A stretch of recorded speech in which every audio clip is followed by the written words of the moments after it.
How would you describe your grandmother? Prototype. And can you explain She's that? the prototype. If there's a woman you want to be, it's her.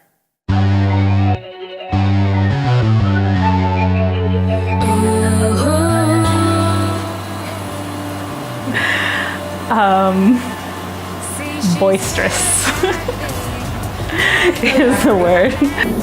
I'd be poised. She's very poised. Loving.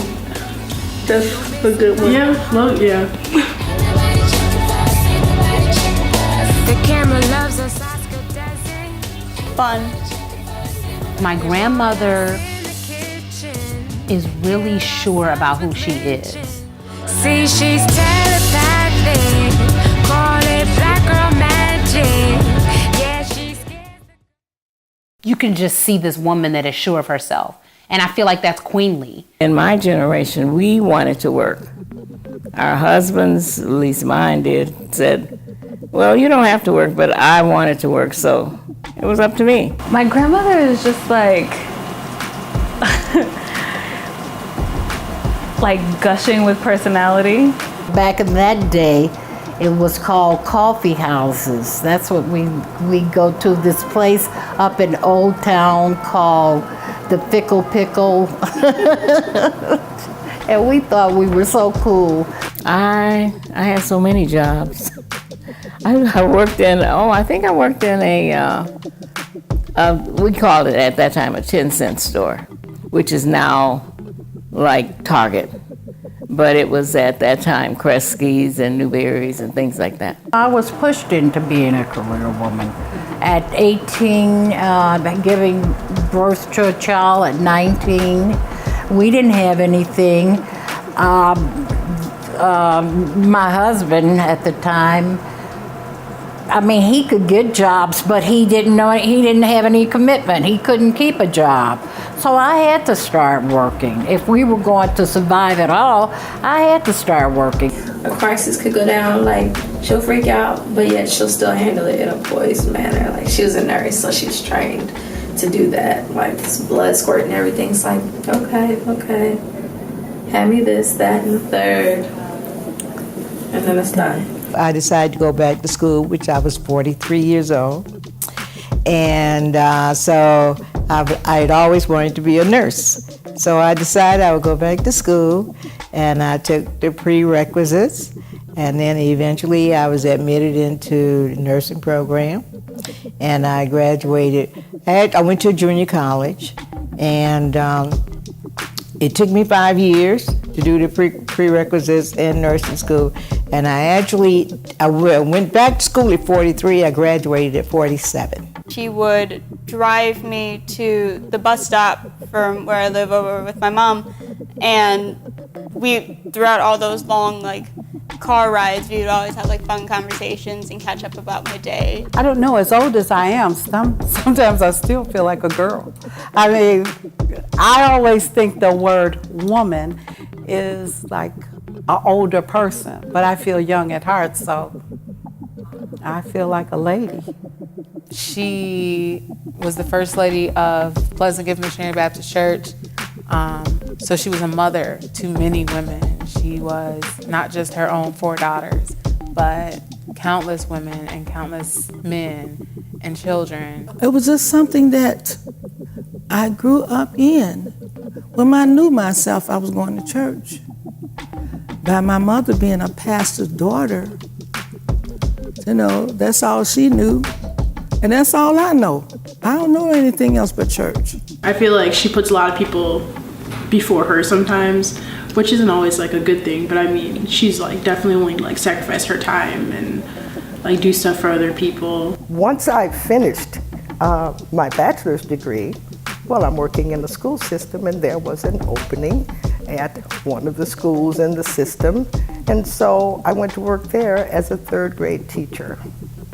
That was the love of my life. I tell you, I enjoyed working with those children so. Well, I tell you, by me being the eldest in the family, I always helped my mother, even when I was young, very young, I was always trying to find out how I could help her because I'm really the oldest of 11. And I was always trying to find a way I could take the burden off my mom. I got along so well with them, and I provided a sense of comfort to the young African American children in my classroom because they were bused out of their neighborhood into a neighborhood that they were unfamiliar with, and all of their counterparts were young white children. And so having me as a teacher gave them a sense of comfort. My sister and brother and I even got a part-time job after school so that we would have extra money in the family. And we would give my mom the money and she would take it and she would say, here, you take half of it back. Is there anything surprising about you that your granddaughter might not know?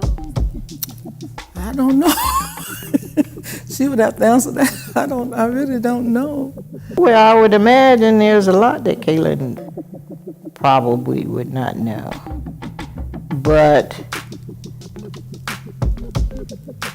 everything that she should know, I think she does. Because, actually, I've been around, my grandchildren have been around me, and I have been around them, and I wouldn't know. They just know me. I believe they know me. I believe they do. I'm not real sure they know this, but I'm going to say it anyway because it's very, I think it's very, very important. This dear friend of mine who passed away, I tell you, my male friend, when I was about 19 years old, he was my boyfriend. And they got to know him through parties, social gatherings, and things like that as Uncle John. I would really be surprised if they knew that he was at one time my boyfriend. My husband knows, but I would be surprised if they knew it. And I wouldn't mind them knowing that. I achieved a brown belt in judo. Now this was like in 1964, 1965, and he was into judo, the martial arts, and he used to force me to go, and I would hate to go because at that time I was doing my career, I was getting off from work, and he said, we're going to judo tonight, and I didn't want to go, but I had no choice because back then you did what they asked you to do. So I was in judo, and I got a brown belt in judo. Actually, so I don't think she knew that. Nothing about age has made her stagnant. Like, she's really always having new ideas, and even though she says that she doesn't like change, I think that she is a person that has grown and changed with the world, and that's always been really beautiful to see. And guess what? I haven't used that brown belt since then. The magic's like a spell. My brothers went to heaven. The police going to, yeah, they're going to hello. Are we gonna make it? Can all of you? Yeah, this would be good. Yeah. I don't know. She might Do you feel like you sacrificed any dreams or goals to have your family? It's hard feeling like a grown-up because there's so many mile markers of adulthood that are just not in the cards for me. Because everybody or every woman is not mother material. So does that mean that you think like I do? That's a good thing. That's a good thing.